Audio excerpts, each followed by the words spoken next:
What's happening in the experiential and glamping industry? There's ups, there's downs, there's growth, there's shrinkage, and there's all kinds of crazy things going on. We've watched the sector develop and attract people from all over the world, which means that this is a time for collaborations and partnerships. So, where do you go to get access to those collaborations and partnerships? And how do you find out what's happening behind closed doors? This is not an easy question to answer. Steph Curtis-Raleigh believes she has the answer with a completely positive, energetic, and inspirational event you need to know about. Here we speak personally about the people we've met, the things we've seen, and the opportunities that have opened up, which have been nothing short of inspirational. And those opportunities are there for anyone who's willing to put themselves out of their comfort zone and step into a room of dynamic business owners from this industry and to fully take part. Steph Curtis-Raleigh is part of the founding team behind the Eco Resort Network. She's a publisher and conference director of multiple events, and here she shares what's going on in this vibrant sector and how you can get the inside line on how to seize opportunities not openly available to anyone else.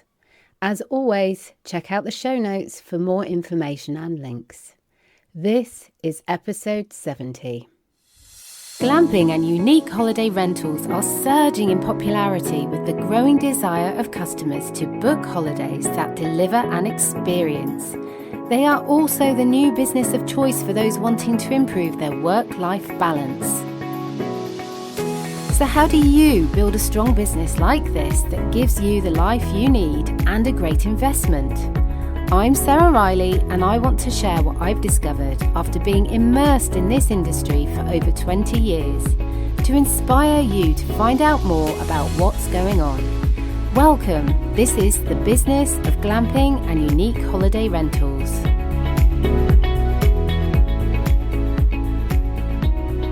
Steph, thank you so much for joining me today. I feel that people have so much to learn from what you've got to share because you have this amazing view of so many different countries from this industry, the experiential industry, and what's going on across all of these countries and on lots of different levels of services within the experiential industry. So what you've got to say, I'm sure people will find incredibly useful. And I just wanted us to take a moment of looking at what's going on and taking stock of what's happening right now, because there's ups and downs, there's growth, there's shrinkage, and there's all kinds of crazy things going on. And if people haven't been involved in the networking in this industry, they may have missed it. So let's benefit from your knowledge. So what's your experience so far of what's happening in this industry right now? Well, firstly, I'd like to say thank you very, very much for having me on, Sarah. We do chat quite a lot most days, don't we? I think your husband calls us Cagney and Lacey, so it's lovely to be on a new mission with you today. Yes, it's been an amazing 10 years since I founded the magazine International Glamping Business, which in its turn led to Glamping Business Americas, and then through to Eco Resort Network. And along the way, we also have been involved in the two shows, the Glamping Show UK and the Glamping Show Americas, which is now owned by Emerald. So I've been on a very interesting personal journey in this sector, but, I've also watched the sector develop hugely. As for the network itself, Eco Resort Network, that came about, and I have to give huge thanks to Maya Dimnik of Authentic Luxury, who inspired Eco Resort Network and helped set it up originally. We were planning our first event in 2019. And then, of course, COVID struck and we pivoted, and along with our great friend Jay, who we met online, we we did a number of online events, and we met and spoke to and interviewed huge numbers of people during that period of lockdown. And then when we came out of it and we were able to travel again, we did our first in-person event in Maya's native Slovenia, which you came to, Sarah, and It's spoke. amazing. Yeah, and it was the first time that everybody was able to get together after a period of isolation. And I wanted it to be a meaningful, small gathering where people would feel comfortable sharing their efforts in sustainable operation of resorts, their stories. We had people from all over the world. I mean, we had someone come from Bhutan. I can't quite believe it. And the event was born, really. And I think it was the last night of that we all got together and had a sort of riotous evening. And I thought, the social side of this is as important as everything else. So this is a long-winded way, and I haven't answered your question at all like a politician. The changes, I'd say at the top end, the experiential outdoor hospitality end of the market, the kind of resorts where you may find structures with their own private swimming pools, or they would have their own restaurants, spa facilities, that sort of thing. All I can see there has been continued growth. That part of the industry doesn't seem to be suffering from any problems that we're seeing, perhaps at the other end of the market in the traditional glamping sector, particularly in the UK, where I think it's become more difficult for some operators. So the focus and the feel of Eco Resort Network gatherings has been completely positive and energetic and inspirational, because everybody that attends is excited about the prospects of being more sustainable and the prospects of meeting what is a huge demand for this kind of experience, for this kind of stay. Yeah, I would agree with you there as well. I think that it's a very different part of the sector. It's Yeah. experiencing a very different thing. And there's a lot to be learned from it, I think, for those businesses that maybe aren't in the best place in the industry. Maybe some of them have experienced a bit of a downturn in guest bookings and reviews, possibly, or even just they feel that the industry is slowing down for them. Mm-hmm. It's to say to everyone that isn't the case everywhere. And if that's not the case everywhere, it's about getting out and looking and experiencing and viewing and understanding what is it these other businesses are doing that's stopping that from happening for them. And what can we learn from that? What can we take from that? What can we adapt and introduce into our own businesses to make something quite different for us? And touching on your point there, where you were saying about all the different places you've been, let me just say a few of them. Slovenia, soon to be Greece, Mauritius, Montenegro, America, namely California and Colorado, and so many other places as well. And I've seen you and been there with you most of the way as well. So that's my own amazing blessing in my own life, which has been just incredible. The people we've met, the things that we've seen, the opportunities that have opened up for people that we've witnessed in that whole experience has been just awe-inspiring, really. I mean, we'll talk about what's opened up for us individually, but tell me a few examples, if you can pull on a few, of people who have come along to the network, particularly, and what's opened up for them in terms of opportunities for their business because they've literally been in the room with the right kind of people. Well, the event can't take credit for people's success. That might be pushing things a little bit too far. But what I would say is back in Slovenia, we had a lovely young woman named Astrid from Mauritius, ironically, who had a concept that she was developing in her home country for a resort made from shipping containers. And she gave us a presentation of this. And there's always a feeling that, well, we wish you the best and we hope it's going to come off, but you never know, do you, what's going to happen, particularly at that time after the lockdown.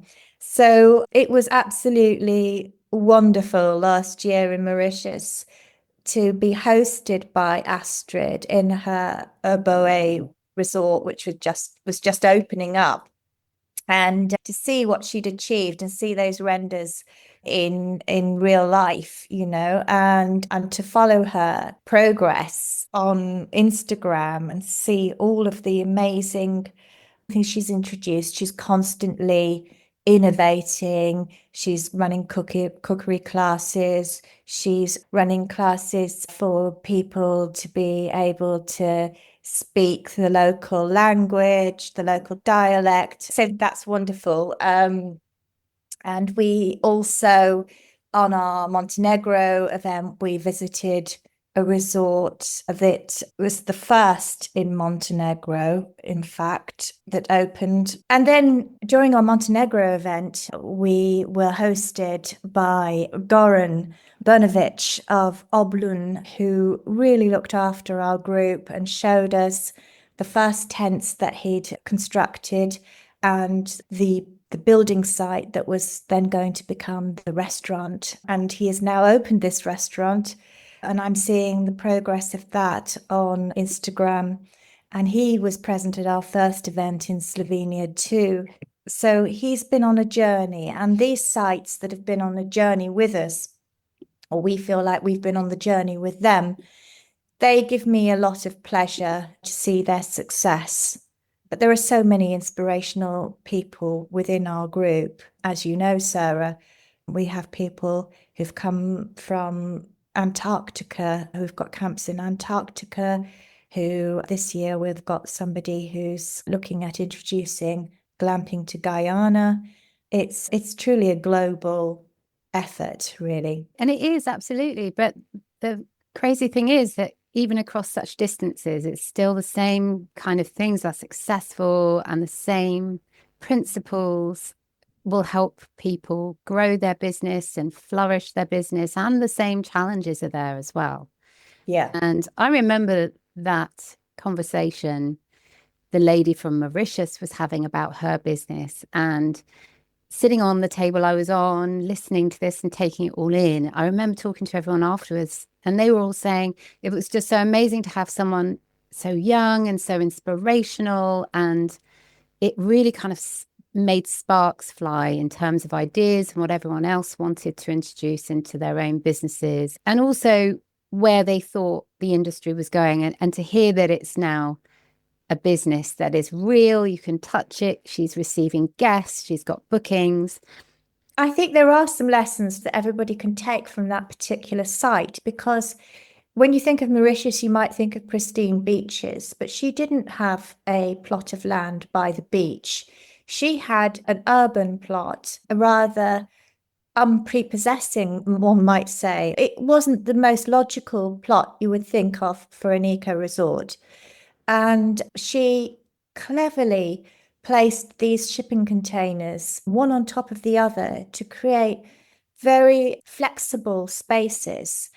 And she designed the whole resort with a view to making it available to her local community as much as making it available to guests.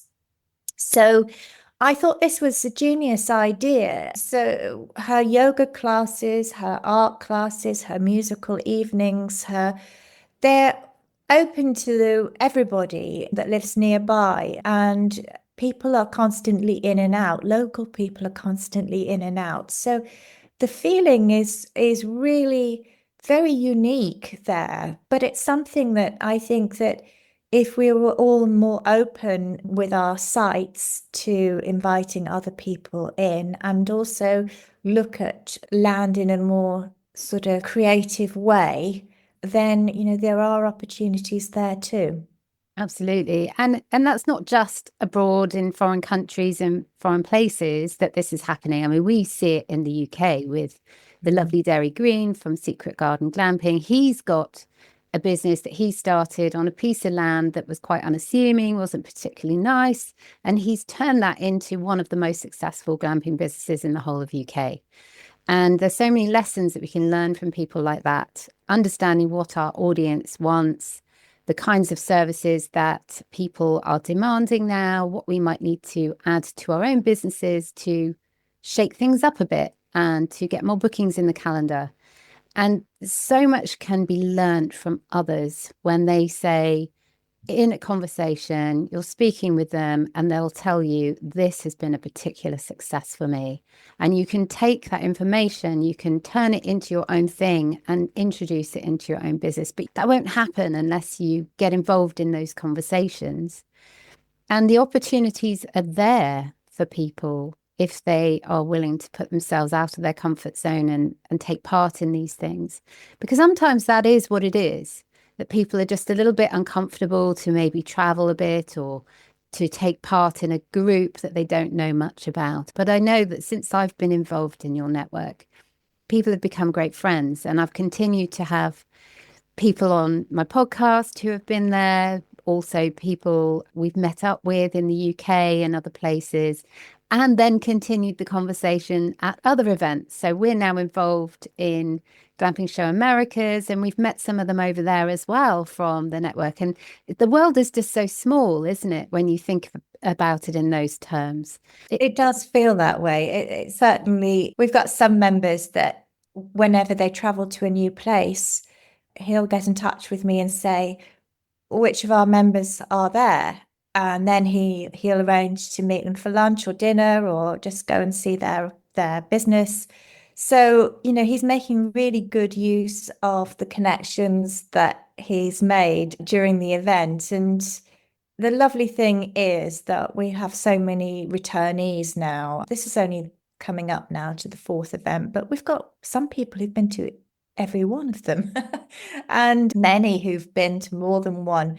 So it's a feeling like having a holiday with friends, but with a conference sort of thrown in, really. So I feel very, very lucky to be involved in something that obviously makes people happy, and they continue to chat all year round on the WhatsApp group we have, which we set up just for sort of practical directions to this is what's happening and that's what's happening. And now we get Happy New Year's and people sharing things all year round, which is wonderful. And one of the things that I've noticed is the young blood coming in and the types of things that they are doing, which maybe I hadn't thought of, or I didn't think was necessarily a success in this industry, or maybe it didn't apply.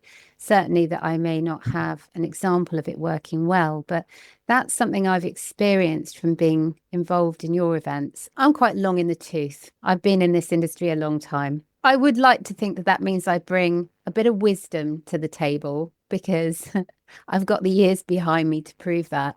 But the younger generation, when we blend some of their real inspiration, their get up and go, and their new methods and then new thinking with a bit of wisdom and a bit of the old ways, we come up with a really amazing mix of ideas and suggestions and things to implement.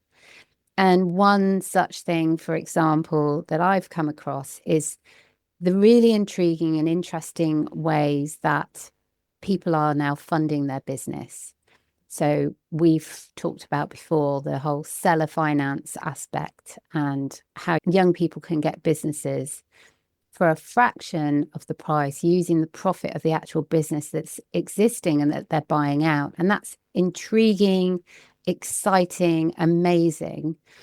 And there's some other things as well that have happened, such as the different structures that are being used. And you just named one there, which was the shipping containers. And yet there are other things too. So there's giant printed structures as well. I mean, tell me a little bit about that one, because that one is really intriguing. Oh, that's Gene Idleman as your printed homes. He's a wonderful man and just has such a great energy about him. And he uses recycled plastic bottles to 3D print structures. He's done a lot of work helping with disaster relief and emergency housing, and he pivoted into the glamping sector quite naturally and is now doing so well, opening factories around the world. He will speak at the Greek event in May. He's involved in a project with his partner in Joshua Tree, which I can't wait to hear more about, which will be have a very much, it's called Constellations. It's a focus on obviously the night skies, you can imagine, but wellness and longevity. So yeah, can't wait to hear more about that. And I think that also leads us into the whole wellness thing. The whole sphere of wellness is, I'd say, takes up about 50% of the talks that we have at the event. So that's a massive area. But going back to the youth side of things, and there is a bit of a moment when you realize that, you're no longer in that, very much in that category, as you say.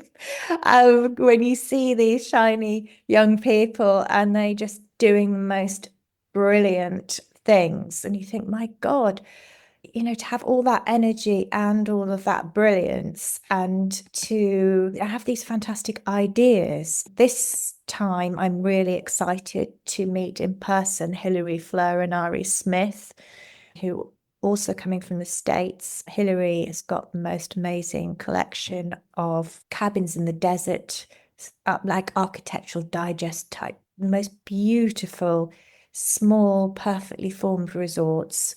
And Ari had sold his AI business to Microsoft, and he is just the most glorious geek and enthusiastic bear of a person. And they are co-founding Balance Farm, which will be a new resort which marries AI with sustainable farm to table haute luxury. So yes, these sorts of people, I just haven't really met them in any other walk of my life before. So it is amazing to meet them, and I recognize people when I'm working on the glamping shows and other things. I recognize those that will be suitable for Eco Resort Network, because there is a certain spark in them, a certain kind of enthusiasm and a willingness to learn from others and collaborate. And when I see that people, even the most successful people, even the most experienced people who come to our gatherings, they still are fascinated by what other people are doing and want to collaborate, and they're generous with their experience to one another. And that really is what I look for in people who we invite to come along to the event. And as you say, it's not actually been that many years that the event's been running, but in that time, we've seen people go from the idea, the concept, and just the incredible thinking that they're sharing at the event, such as Envy, for example. Oh, yeah. And then suddenly look at their business now. Look at it flourishing. This is just incredible. How has that happened over 4 short years? Talk about brilliant young people again there, Chris and Noel.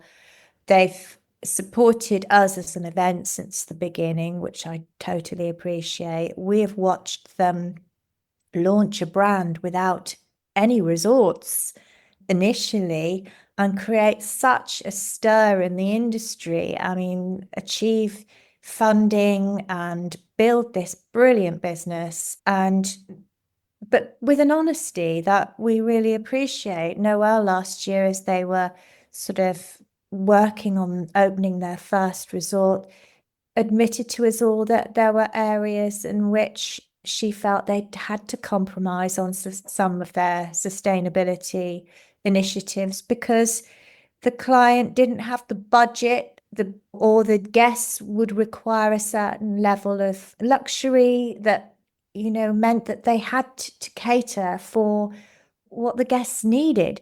So she was understandably worried that people would think that they'd overpromised and underdelivered. And I think anybody that looks at what they've done at the newest resorts that they've opened at their Beyond Green accreditation would say that they have really pushed as hard as they can to be as green as they can. And they've done it with great style and vigor.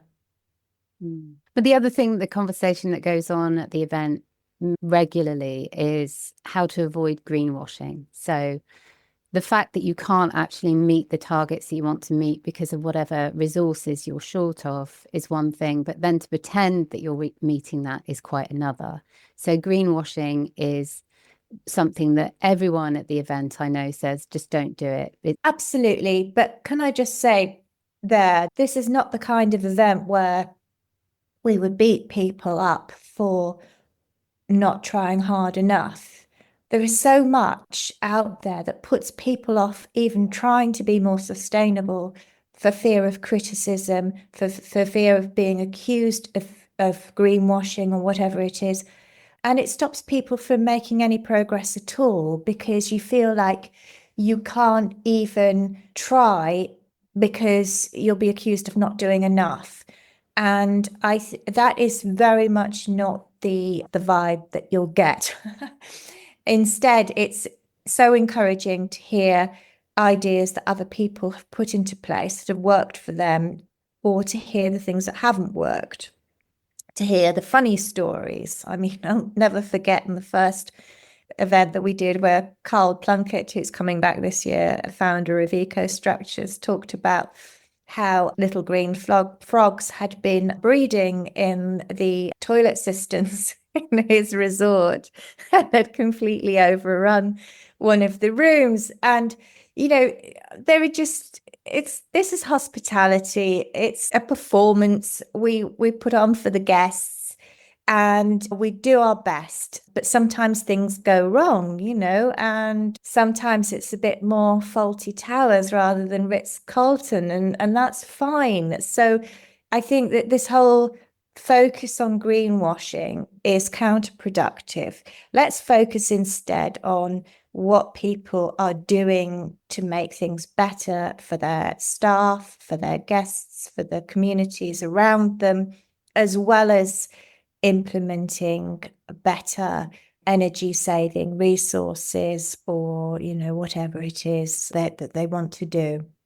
I couldn't agree more. And I think it's about doing what you can and then building on it year on year on year. And certainly building on that based on best practice from what other businesses and other people are doing that they have shown it works and works well. So then there's obviously some cost saving there too, because of the fact you're going for the bits which are most successful and work for the sector, because every sector is different. So it's really interesting that you've brought up a couple of topics there which are very center of attention at the moment. Obviously wellness and integrating that with this sector, with the experiential sector. It's all about the experience, whether that's glamping, whether that's a high-end resort, cabins, whatever it might be. It's about the experience, and wellness can really bring that and deliver it in spades. And also it means that you can then open up your business for retreat events, which you can run at those down times off peak and midweek. Helps you bring in lots of lovely clients at times that you would otherwise have empty beds, bringing in a very valuable resource, lots of money and bookings, hopefully from people who will book other times of the year. So that's something I know that you've shared a lot of and had a lot of experts come into the room to talk about their knowledge of those areas from across Europe and the Americas and Canada and so on, which there's so much to learn and so much to understand about that. But also AI. I mean, AI is a massive, massive topic, just incredible. And some people have really gripped it and they're really integrating it into every aspect of their business. And other people are running a bit scared of it, don't quite know what to do or where to turn first or what they should be learning or anything like that. And one of the things I'm most excited about this time around is talking to Ari, as you say, the AI expert, or certainly one of the AI experts.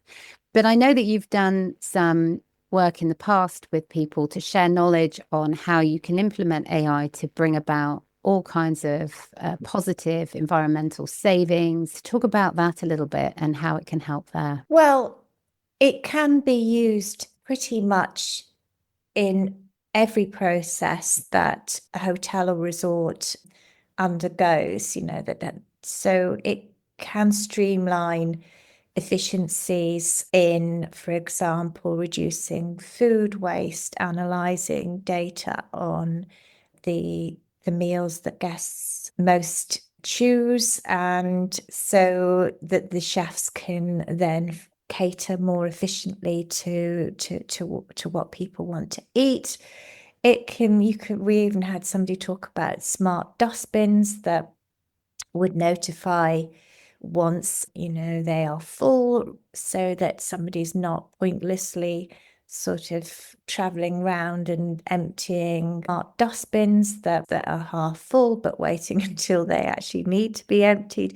There is HR is obviously a massive area where AI can be used to sift through job applications, to better place people, to aid training. There isn't really anywhere and that's before you even get to guest communications and marketing and all of those areas. Ari, I think, is going to talk about something that some people might find a little bit sort of maybe controversial or a bit big brotherish, but it's the idea of finding out as much about your guests' preferences, likes, just finding out as much about your guest as possible before they actually come and stay with you, so that you can surpass their expectations in your levels of service that you offer to them. So, that will require us, I presume, a sort of scraping of people's social media and digital presence.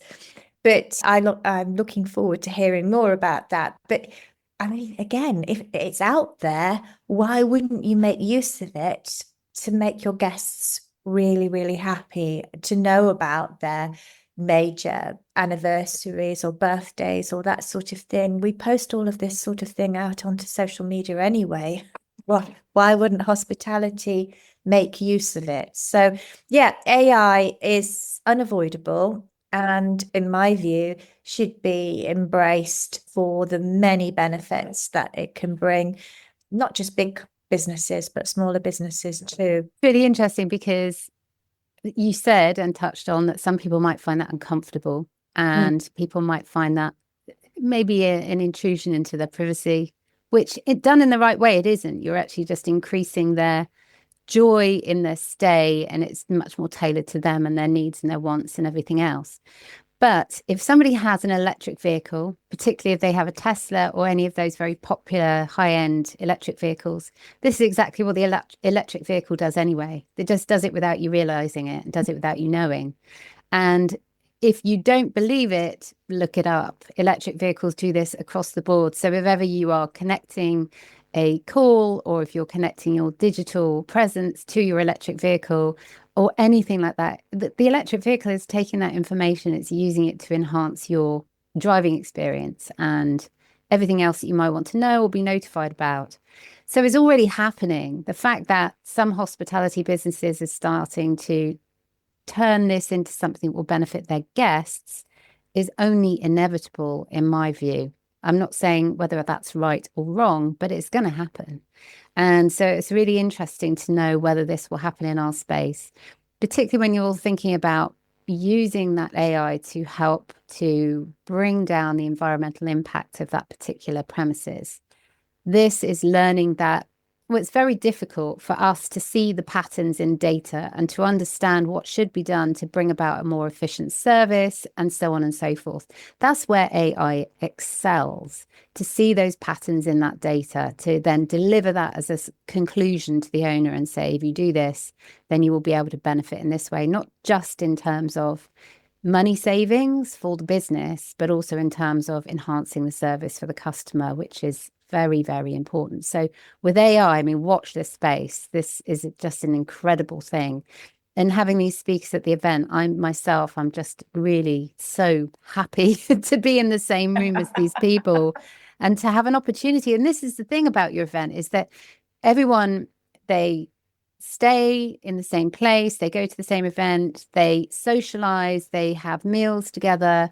Everyone's in the same room together. We're all learning from each other. And actually, so many times people say it's not necessarily the learning in the room that's the most beneficial. It's actually the learning that goes on outside of the room on those trips to visit those other glamping sites where you show an example of things happening and being used well.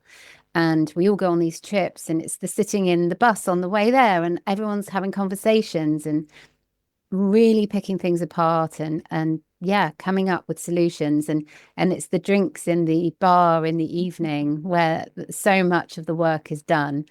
And I think that's incredible. I mean, is there anything you've had come about as a result of any of that? Oh my goodness, yes. I mean, one supplier admitted to me in Mauritius that the amount of business that he actually managed to write as a result of the event, he said that he'd managed to sell into about 12 resorts as a result of previous events, so that it was well worth his while to attend. And I was pleasantly surprised, really. I thought in a way that, they were happy to come because it was a lovely location and there were a great bunch of people. But when you realize that people are doing business, and we obviously keep a close eye on LinkedIn, we see who's doing business afterwards, who's connecting. We can't say for sure that they weren't doing business beforehand, but I believe, companies like Bush Tech and Jamal from Bespoke Modular Solutions, they're a joint venture in the UAE. I'm fairly confident that's as a result of meeting several times at our events. So yes, business gets done, and it gets done because people get to know one another, and we are all social animals, and we need to know whether we trust and like the people that we do business with. And what better way to find out than to spend a few days with people, hear them talk about their businesses, meet their partners, because many of them bring their partners, some bring their kids even along to the event, and everybody's welcome in that sphere. Jamal, who I've just mentioned, is bringing his gorgeous wife again this year, and she is going to give us all a sound bath experience in the morning before we sit down to our conference. And this year, yes, we are exploring a little bit more sort of personal development side of the event as well. So we will be looking at creating 10-year plans. We will be looking at redefining our idea of success, where we want to be, who we want to be, and how to look after ourselves a little bit better as we go on this journey of creating hopefully successful businesses. That sounds like it's just right up my street. I am. Oh, and not to mention, we're also taking people off on a little cultural tour and making them do some art as well on the first Sunday before the conference starts. So Which is right up your street. So you're going to be doing the art. My street. I'm imposing that on everybody and getting them to bring out their inner artist. So I will be definitely taking part in that sound bath without a shadow of a doubt. there It's will amazing. be wine with the painting, so do come along to that too. So. I'm just so excited. So I've planned it all out. I'm flying into Athens. I'm spending a bit of time in Athens, and I'm making my way over to Spitzes, which is where the event's going to be taking place. I'm going to be arriving days in advance, so I've got some time to spend in Greece, because I love Greece. I lived there for a few years. I adore it. It's so lovely. I shall be Yeah. having plenty of frappes in cafes. I shall be enjoying the sunshine. And the wonderful thing is that because it's all work based and because I'll be learning and bringing back contacts for my business and implementing, which I always do after your events, I shall be putting it all against my business expenses. Oh, no. Isn't So, that the great thing about it? I mean, I'm bringing also my 17-year-old son along because it's during the half term this year, and I'm putting him to work to help us out so that he can also listen to some of these inspirational people and see what is actually possible to do and call it a job.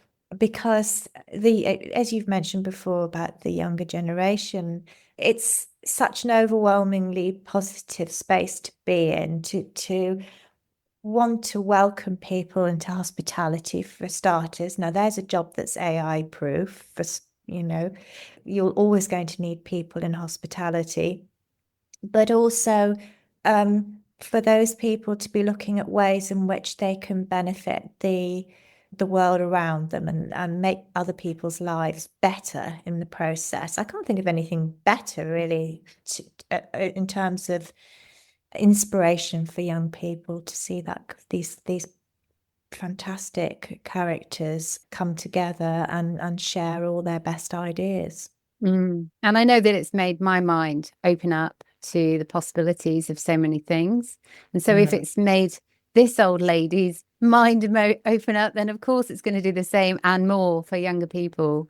Yeah. And yeah, I'm definitely going to be bringing my family along to a future one. Sadly, this time they're all involved in their GCSEs, so that won't be happening. But nevertheless, it will in the future. So I'm excited about that. So, what's happening then outside of this for you, for Steph Curtis-Raleigh in the future and everything else that you can see on the horizon? Well, that's a good question. Like everybody else, I seek to have my business on a sustainable footing, not just sustainable in the green sense, but sustainable in the sense of making enough money to keep my small staff, employed and to enjoy what I'm doing. So we have the magazines, and I'm loving the work that I'm doing on conferences now, which is a sort of new string to my bow.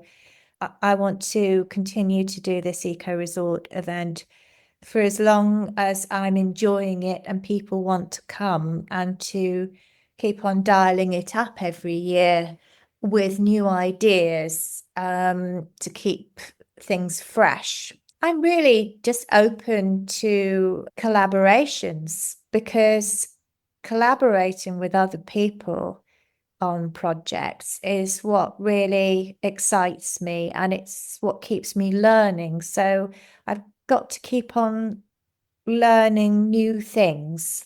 That's really, I think, the best way to stop feeling old and jaded is just to keep on learning new things. So I've hugely enjoyed working with you, Sarah, on putting together the conference for the Glamping Show Americas. And my goodness, I've had to learn a few new things in that role. So yes, it's a bit vague, I know, but I think it's just to keep on learning and meeting new people and then I'm a happy body, really. Yeah, I can remember when you're talking about collaborations, I'll never forget the moment we were talking about. We must be able to collaborate in some way. There must be something we can do together. And within 24 hours, we were fully collaborating on a Be massive careful project. what you put out there into the world. You see, you put these desires out there and you voice them, and then they can come back very quickly. Exactly. I mean, the universe is listening. It's about, I'm so woo woo. Not We just Alexa that's listening. It's not just AI. The universe is also on your case. absolutely. Well, it's been an absolute joy. Steph, if there is a listener who wants to come to the network, explain where they can find out some more.